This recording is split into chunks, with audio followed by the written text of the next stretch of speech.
So what am I saying? For example, let me give you another example. We have been to US Africa. We have been to some other engagement with other countries. Now we have been invited for Russia-Africa Summit. We have made a decision, very respectfully as heads of state in Africa, that any engagement with other partners must be an engagement of equals.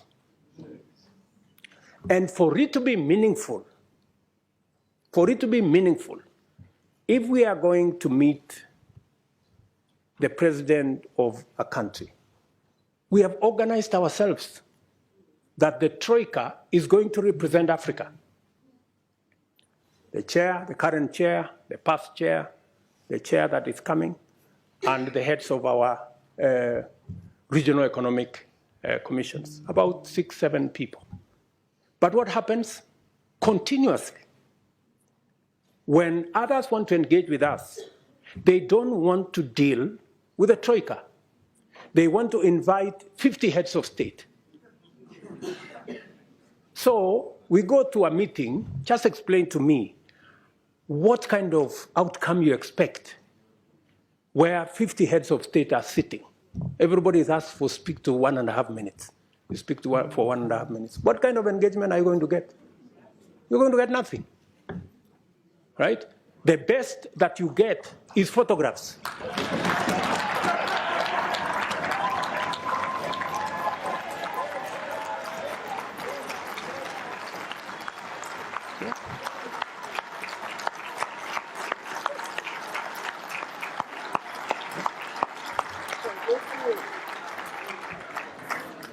That's it.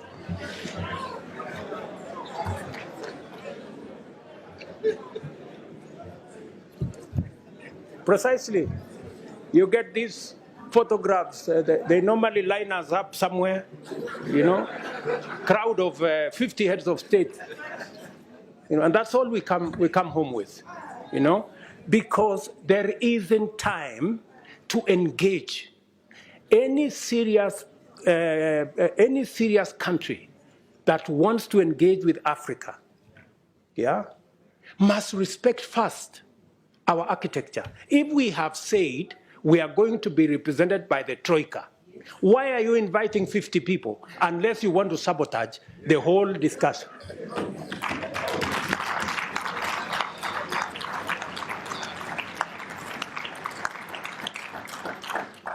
And if you can't respect our own rules, it is a sign of lack of goodwill. I mean, you must, so that when we engage, if we have a smaller group of 5 people, then you can have a meaningful conversation. And we can have a meeting of equals. But here you are, you represent 200-300 million people. You have a guy here who represents 10 people. You have another guy who represents 10 million people. Then that conversation becomes, and some of the time, the most unfortunate thing is that some of the people who invite us to these meetings tell us, if you don't come, there will be consequences. So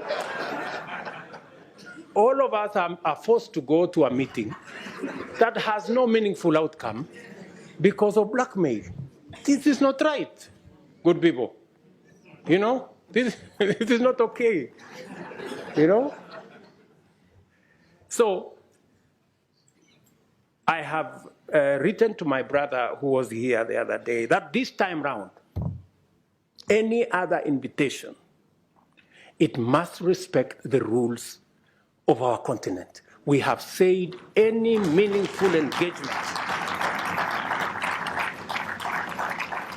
anybody who wants us to take them seriously, they must first respect our architecture. If they want a fruitful engagement, they should engage our continent in a manner that we can effectively represent our people and we can effectively discharge our mandate and articulate our issues, not in a crowd. We want to be effective. We want to engage. you know? So if you are one head of state and you want to engage all these people, surely, are you sincere, you know, in engaging in a crowd? Because some of these good people, they want to avoid any commitments, you know? They want to avoid any meaningful engagement. They just want a baraza and okay, pictures, and then we go. Dinner, and then, I mean, good people. We have food in our countries, at least. We can eat at home.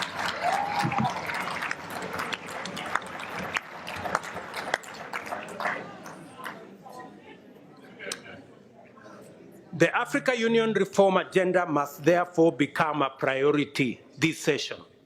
And you must, members of parliament, you must interrogate and conduct the process to ensure that structurally the roles of the Bureau, Summit, committees, regional caucuses, Secretariat, and Commission are rationalized to give Africa a fit-for-purpose continental governing body worth its name.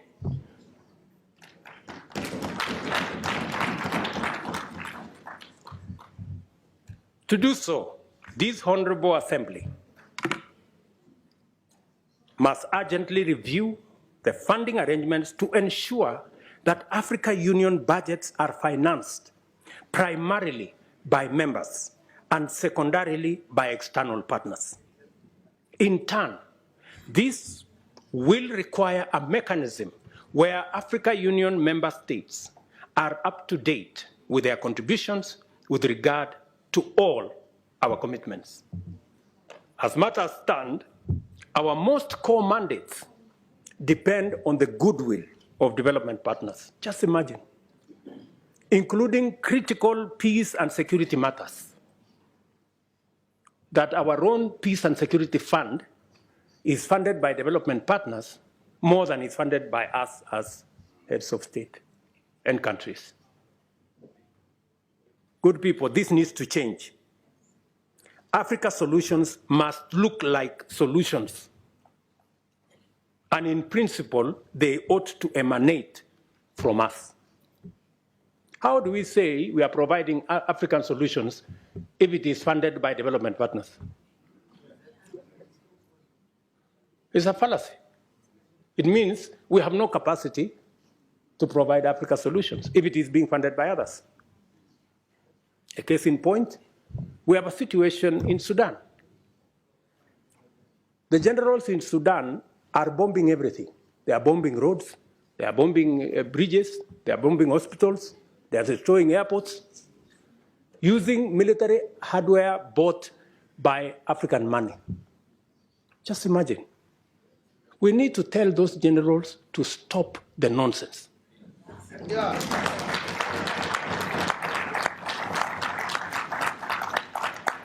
Military capacity is for fighting criminals and terrorists. It is not for fighting children and women and destroying our own infrastructure.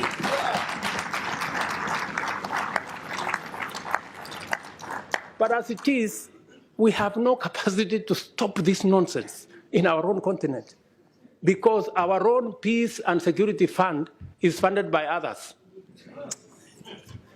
We have a problem. But I'm telling you, we are going to correct this problem. It is us to do it.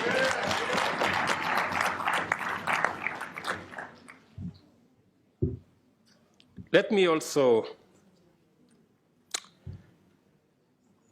tell you that I think we're going to have a new, and we need your help.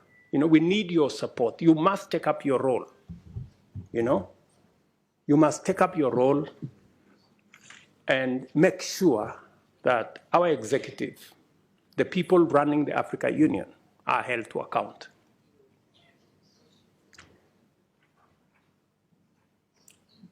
With this vision in mind, I sought and was privileged to receive the approval of the African Heads of State and Government Summit to have the honor of hosting the Africa Climate Summit in Nairobi this year in September. This will be a major gathering of African and global leaders to deliberate and consolidate a clear African position and clear African voice as we project our agenda in the global stock take engagements and the build-up to COP28. The summit also provides an opportunity to highlight and forge consensus on the modalities of unlocking Africa's vast potential to positively impact the climate agenda and rally the world to tap into the numerous opportunities that Africa presents towards global net zero. This will not be another morning summit where we are mourning about our situation. We are going to boldly tell the world we will contribute positively to a solution, and we have what it takes. I invite you all to Nairobi to join us at that summit and to take part in that broader journey and vision for Africa to hold meaningful discussions with global partners. I have told you, Africa heads of state and governments have resolved that partnership summits by external parties shall be reviewed with a view to providing an effective framework for African Union partnerships. And we are going to work together in that manner. Another proposition I want to make to you is the United Nations. This is an important forum for transacting global affairs in diplomacy, peace, security, and trade, among others. But Africa, a continent of 1.2 billion people and a GDP of close to $2 trillion, finds itself disadvantaged by the current configuration of the UN Security Council, a configuration that was established 80 years ago, before the Second World War. But the world has since changed tremendously, we all know. Countries that had not become self-determining have since attained independence and are making a huge contribution to their people, continents, and the world. It is therefore time to reform the UN Security Council and change it from an exclusive club of 5 permanent members to a more representative global council that works for the interests of the whole world.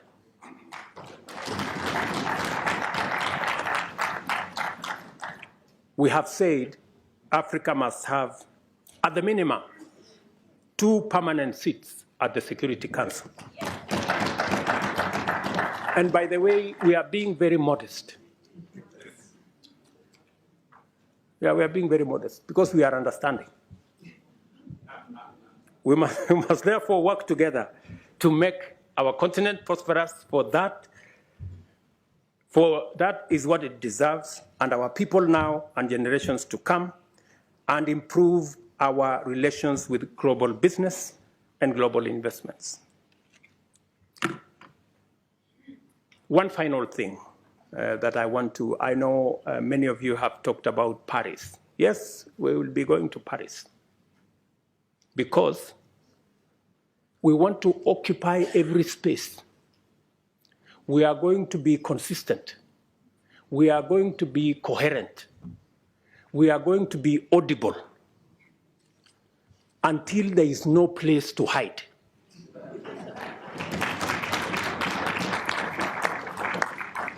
Yeah?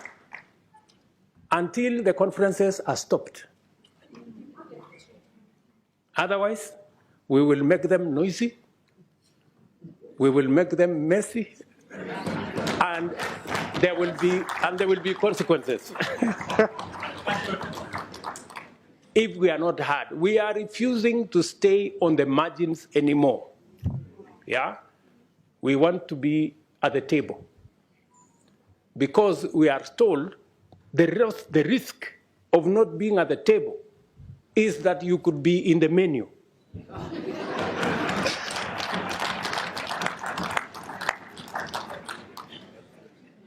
Do you understand?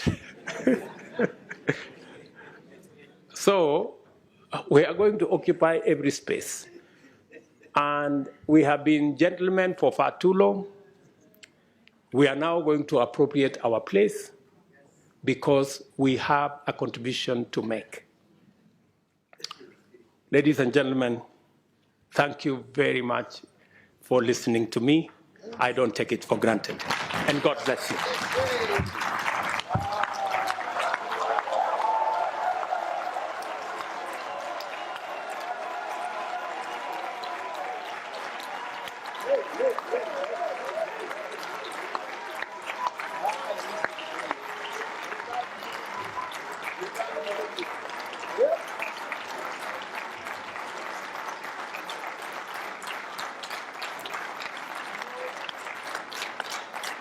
Thank you.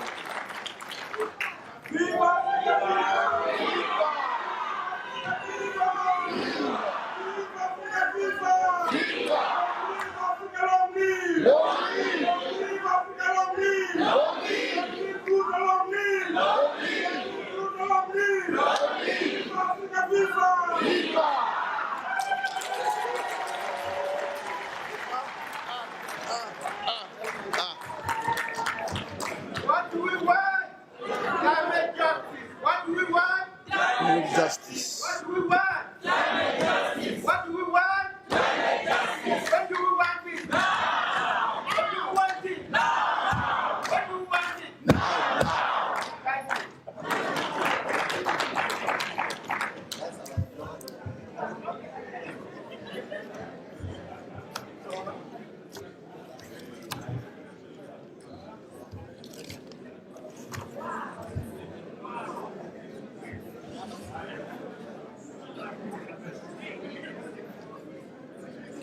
I have nothing to say. I have nothing to say. I have nothing to say. Hey!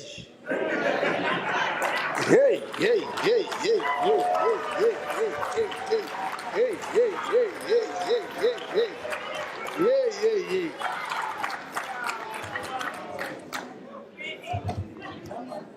Your Excellency. Your Excellency. I am standing here saying, what can I say? Nothing but to just thank you, nothing more. Just thank you. Hey. Yeah. Yeah. At one point, I could see 80% seated and wondering, looking at you like this. Wondering whether this is coming from a president of this continent. People have always wanted to hear what you say, but they don't hear it. You know, you spoke as if you were this side, not this side. Look. You have propelled Africa to another higher level. I tell you. We now have gained confidence in our leadership on this continent. We really have confidence. We now have hope. And those that are aspiring, because this parliament has produced, as we said yesterday, a number of heads of state from this parliament. The current president of Seychelles was here 2 years ago. The current president of Namibia was a member of this parliament. Former President Mahama of Ghana was a member of this parliament. Former President of Mali, Keita, was a member of this parliament. Who else? So, now today, Niger President, Niger, Bazoum, Honorable Bazoum, he used to sit over there, that side. Bazoum, former member of this parliament. But I want to say, if there are others among you who are also aspiring, I think twice. It is no longer the presidents of yesterday. Things have changed. Look, we now want this caliber.